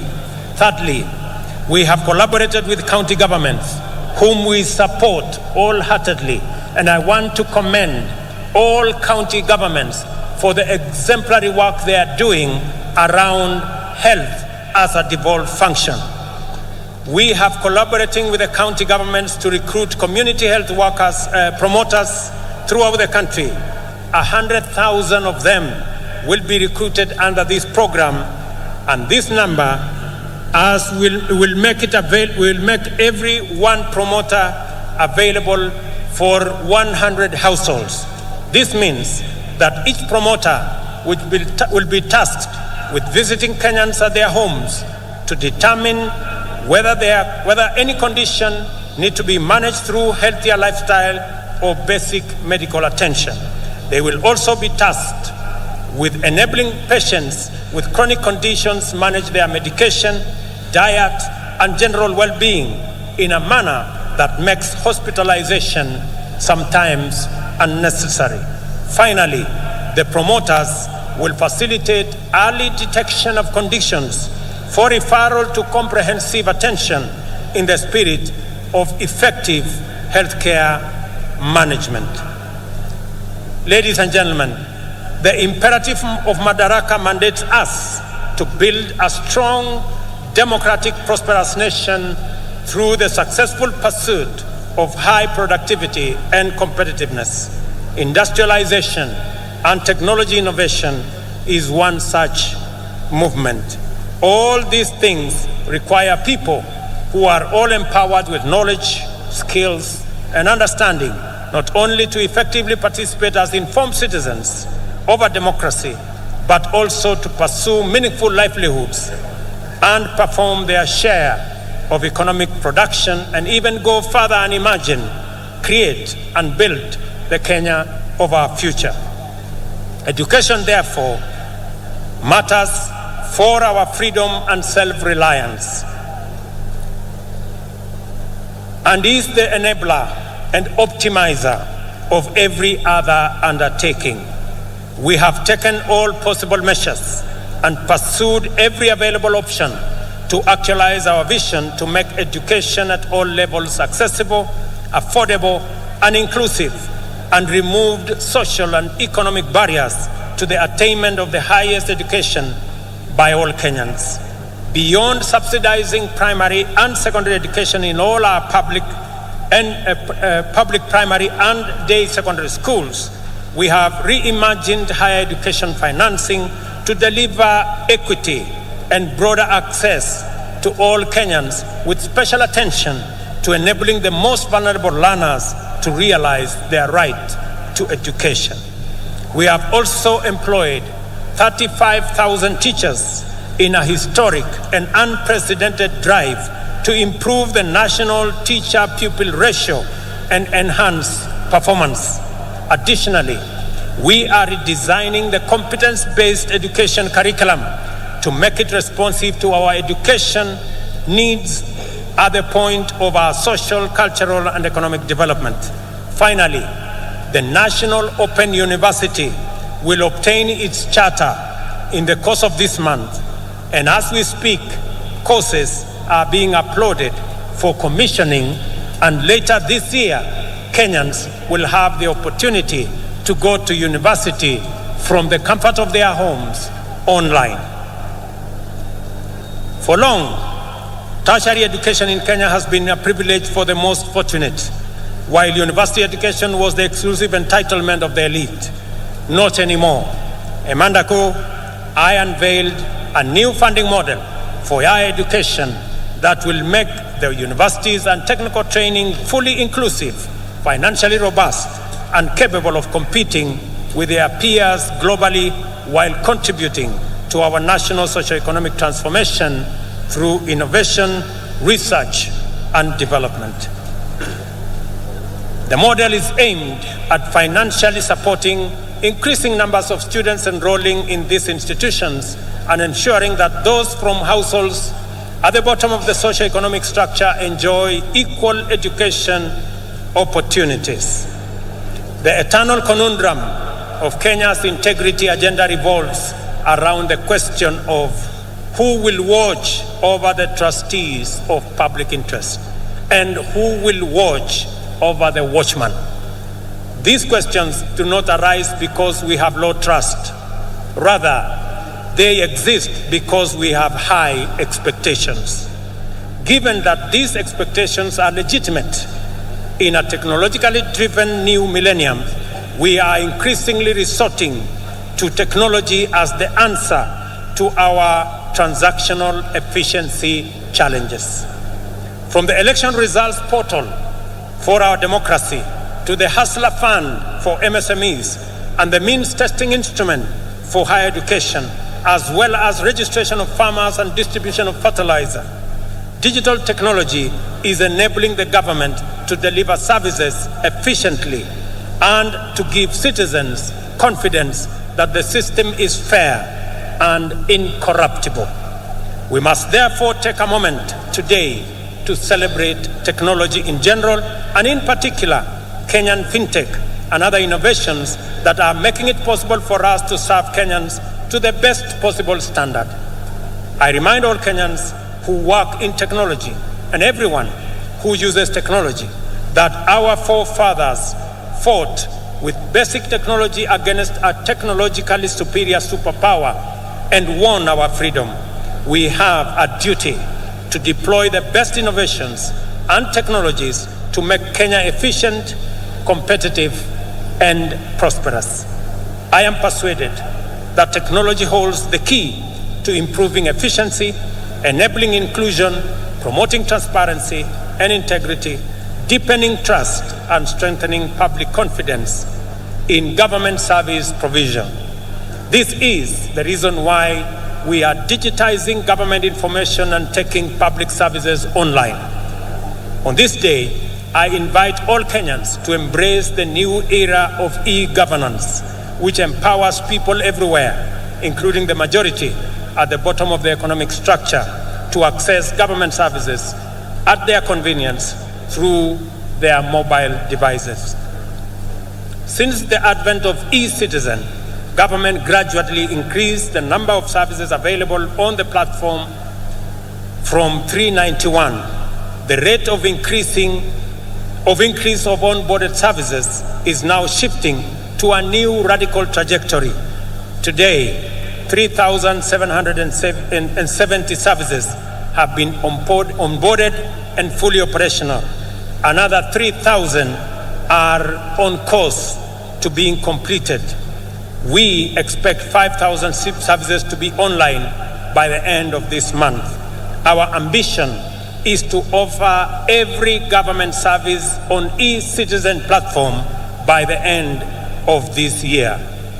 Finally, as we contemplate all the achievements we are celebrating today, let us reflect on the noble motivations and visions which inspired our heroic freedom fighters to make such immense sacrifices for the sake of freedom, not just for themselves, but also for the rest of their people who were not willing or able to join the struggle. Why did these heroes embrace such profound risk and danger in pursuit of a benefit that everyone else would enjoy? The answer must not only define our attitudes to public service, but it must also shape our understanding of the reasons and values that underlie collective undertakings and social policies. For our freedom fighters, a country in which anyone was unfree and oppressed was not worth living in. We have a duty to translate these truths into our political, social, and economic affairs. Our collectivist spirit that anchors competitive individual enterprise encapsulates this magnificent ethos. We owe each other certain duties as members of a community that we call a nation. Whenever we can do anything to make another person's life better at no or little cost to ourselves, we have a solemn obligation to proceed and do it. There is a fundamental level at which we are morally obligated to think about our duties to the unemployed youth, vulnerable communities struggling in slums, and other people at risk of exclusion. Their struggle for dignity as human beings appeals to our duty of moral consideration. Their complicated pursuit of livelihood can potentially complicate our stable prospects. No human is an island. In community lies power, and to unlock that power, we must attend to our values and perform our obligations. That is why freedom fighters consider the inherent morality of their cause to be sufficient reward. For example, those of us who are earning Kenya shillings 200,000 monthly will pay only 2,500 to build a fund that will help create millions of jobs for millions of our young people and bring a meal on the tables of many hustlers. This is a worthwhile contribution to make for the greater good of our nation, as indeed the freedom fighters who came before us did. As we continue to make progress in our pursuit of the transformation of our economy from the bottom going up, we must remain vigilant that no one is left behind and no resources are lost to waste and corruption. Public servants must ensure that public resources must be utilized solely and exclusively for purposes that serve the interests of all our people. I have made a personal commitment to use all instruments and authority at my disposal to curb waste and eliminate theft. I will not permit greed, lawlessness, or impunity. Ladies and gentlemen, it is our collective duty, sisi wote kama Wakenya. Mimi nimekuja hapa Embu katika sherehe hii ya muhimu ya Madaraka ili tukubaliane kama wananchi vile wale waliotutangulia bila ya kujali watapata nini walipigania uhuru wetu, damu yao ikamwagika, wengine wakauawa, lakini hawakurudi nyuma, kwa sababu kama wangerudi nyuma leo tungekuwa watumwa wa wale walikuwa wametutawala.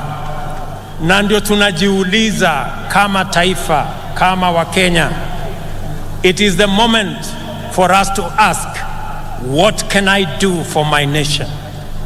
Not what can my nation do for me? Both questions must be answered in the affirmative. Sote kama wananchi wa taifa la Kenya tumesema ya kwamba jambo la muhimu ambalo lilikuwa katika uchaguzi uliopita ilikuwa ni maneno ya uchumi wa taifa letu la Kenya. Ilikuwa ni maneno ya wananchi mamilioni vijana wetu ambao hawana ajira.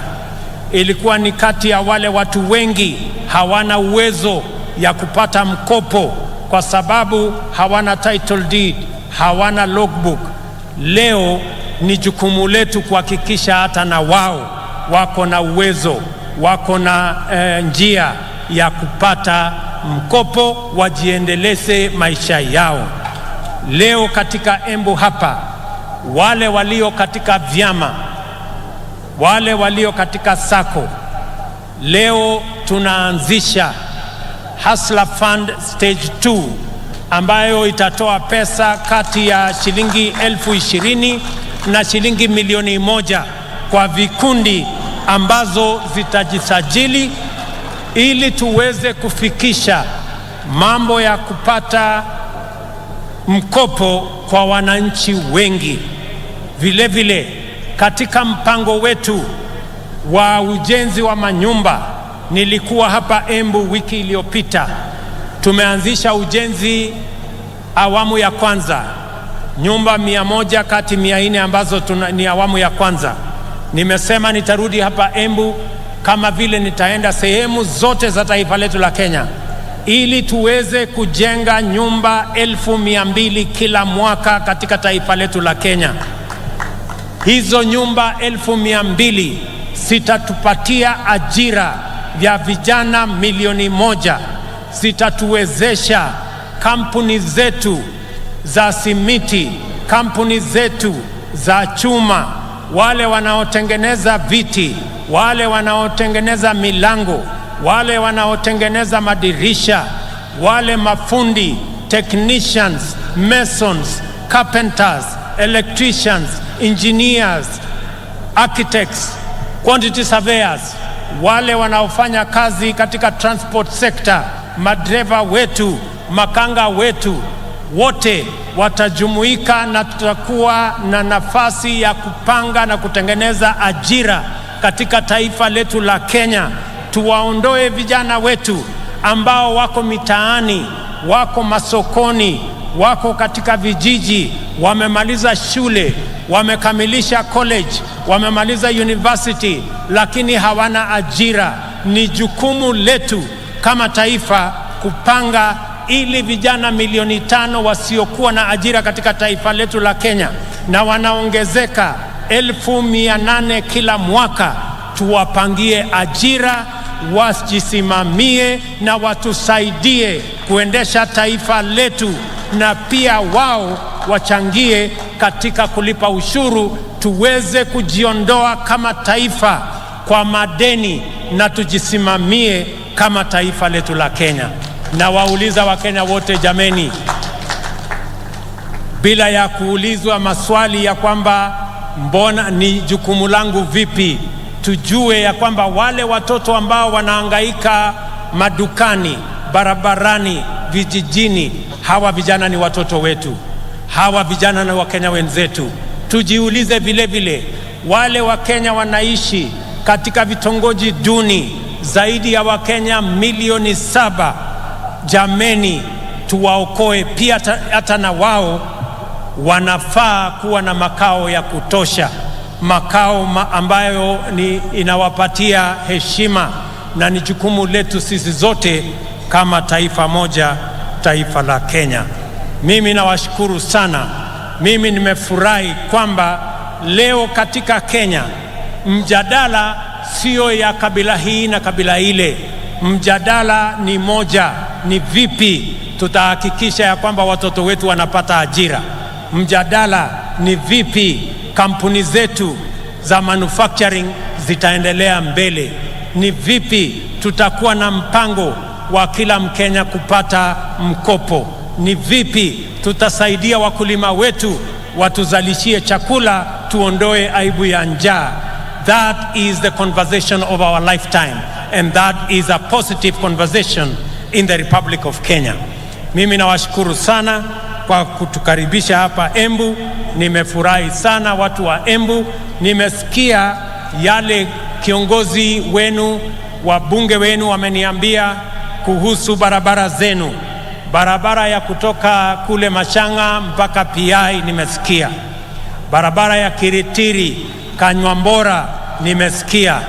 Barabara ya hapa chini Ena mpaka Kavue nimesikia.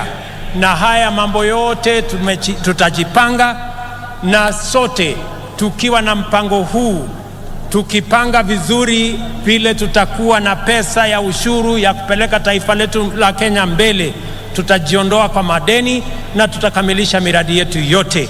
Nimewasikiza vile vile kuhusu mambo yenu ya maji. Najua na mnaelewa ya kwamba tuko na mpango ya mambo ya maji. Hapa Embu tuko na damu ambayo tutajenga pale Kamumu. Tuko na damu ya Dhambana. Tuko na damu ya Dhoshi. Na tuko na damu zingine ndogo ndogo ambazo tutakubaliana na viongozi wenu, wabunge wenu, pamoja na county government yenu. Iko katika mipango yetu. Haya mipango yote ni kwa manufaa yenu, na ni jukumu letu sote tuungane kama watu wa Embu, kama watu wa Kenya, ndio tuweze kutekeleza haya mambo mazuri yote ambayo yatatupeleka mbele kama taifa letu la Kenya. Najua vile vile mjumbe wa kutoka kule mbele aliniambia kuhusu barabara ya Kikunyari, Karii, Ishara. Pia hiyo barabara tutaishughulikia, na zile zingine zote ambazo hazijatajwa hapa. Mimi nataka niwaambie ya kwamba tuko pamoja, tutashirikiana pamoja. Watu wa Embu tumekubaliana? Embu tumekubaliana? Mimi nataka nisikie sauti yenu. Tumekubaliana watu wa Embu? Hebu nisikie sauti yenu tena watu wa Embu kama tumekubaliana. Asanteni sana. It is now my honor and pleasure to introduce and officially launch the second product of Hustler Fund, the Hustler Group Loan. Lakini tutaangalia pale kwa mtandao kidogo. Sasa vikundi kote nchini vinaweza kujiwezesha kwa kuweka akiba na kupata mikopo ya bei nafuu kupitia simu wakijiunga na Hustler Fund. Kupitia mradi huu wa serikali, vikundi vya watu 10 na zaidi vinaweza kupata mikopo kwa urahisi kwa ajili ya kutimiza mahitaji yao na ya kibiashara. Kikundi kitapokea mkopo wa Hustler Fund moja kwa moja kwenye simu ya aina yoyote popote alipo bila kujaza fomu au kutozwa dhamana. Maelezo ya credit score yatatumwa kwa wanachama wote.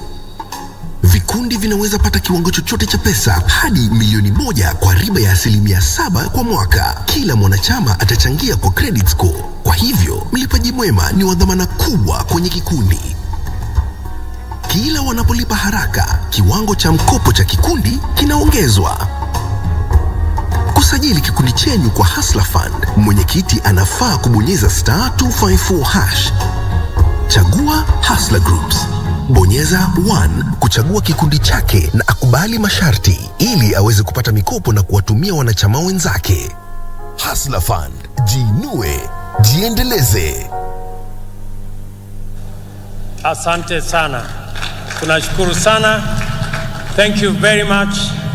God bless you, the great people of Embu. God bless our great Republic of Kenya. Asanteni sana watu wa Embu.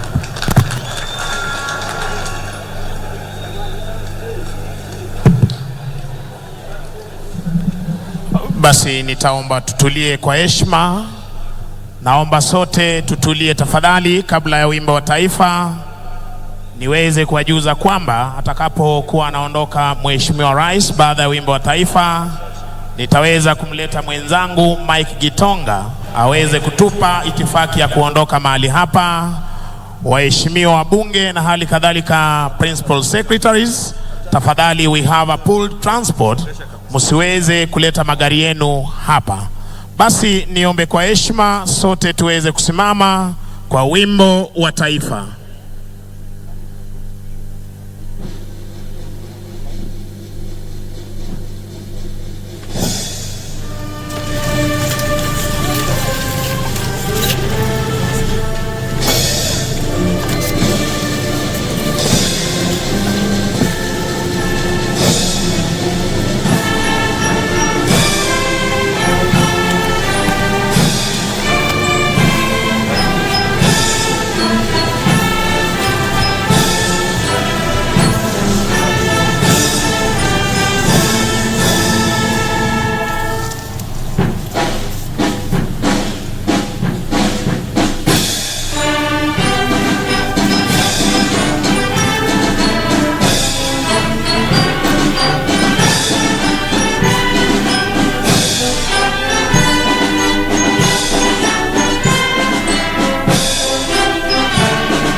Thank you, ladies and gentlemen. We've come to the end part of this particular ceremony, and kindly I request we all remain standing where we are as we now give you the exit protocol, starting with the motorcade for His Excellency the President, followed by that of the CDF and service commanders. It will closely be followed by the motorcade of His Excellency the President of Comoros, followed by the former President of Niger, then the Deputy President. So kindly I request that we all remain in our positions as we allow His Excellency the President and Her Excellency the First Lady to lead us in the departure protocol. Their motorcade will be closely followed by that of the CDF and service commanders, and then followed by His Excellency the President of Comoros, followed by the former President of Niger, then followed by the Deputy President, the Prime Cabinet Secretary, the Cabinet Secretaries, and the Ambassadors.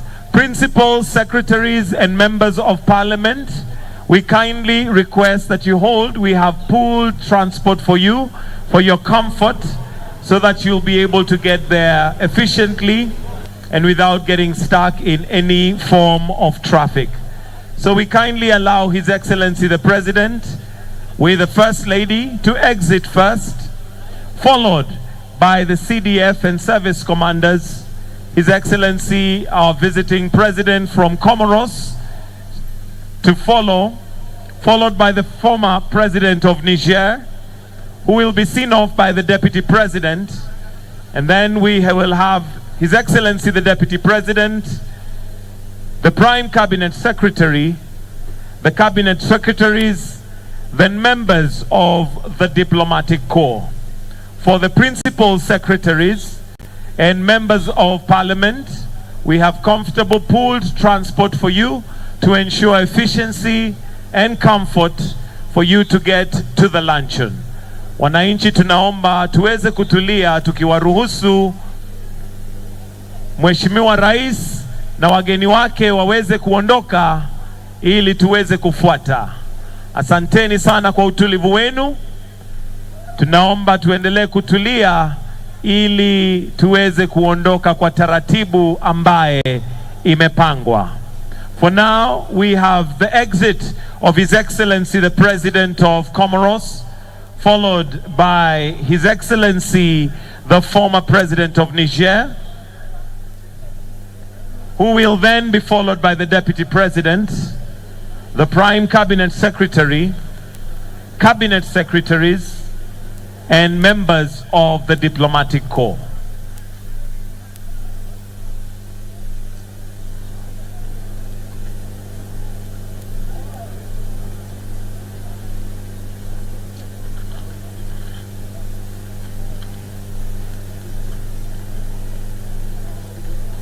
Hapo basi tunamwona Rais Azali Assoumani wa taifa la Comoros ameweza kuondoka akifuatiliwa na Rais mstaafu wa taifa la Niger ambaye ni Issoufou Mahamadou akiweza kuondoka pia, alafu atafuatwa na naibu wa rais wakiwa pamoja na Pastor Dorcas, wakifuatiliwa na mkuu wa mawaziri ambaye ni Musalia Mudavadi wakiwa pamoja na Tesi Musalia.